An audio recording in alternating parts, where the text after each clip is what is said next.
Finalmente è proprio il caso di dirlo, perché è stato un parto di quelli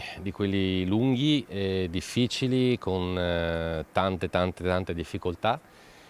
però adesso ci godiamo questo momento. Alle spalle la curva sud completata, i seggiolini bianchi e rossi con il 1910, l'anno di fondazione della società biancoscudata, pronti per essere usati da oltre 3.000 tifosi che hanno già acquistato per domenica 12 aprile un biglietto storico per essere i primi a sedersi nella nuova curva. Alle spalle però ci sono anche 5 anni travagliati, con un cantiere al centro di un'inchiesta per un sistema di subappalti che ha bloccato per quasi 2 anni i lavori. Quello che ho passato io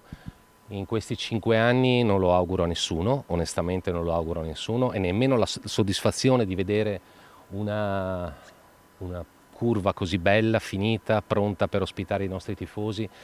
mi può ripagare. L'assessore Diego Bonavina e il sindaco Giordani nel novembre del 2022 furono indagati, le loro posizioni vennero archiviate su richiesta dello stesso pubblico ministero titolare dell'indagine, ma ad oggi 2 tecnici comunali stanno ancora affrontando la vicenda giudiziaria. Il mio pensiero va per i due funzionari che hanno lavorato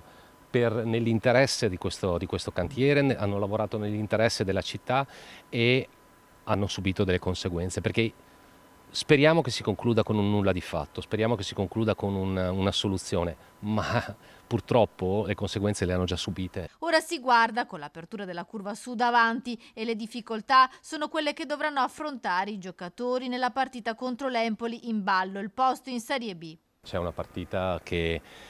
è molto importante per la salvezza del calcio Padova, e credo che tutta la città, perché la squadra è patrimonio della nostra città,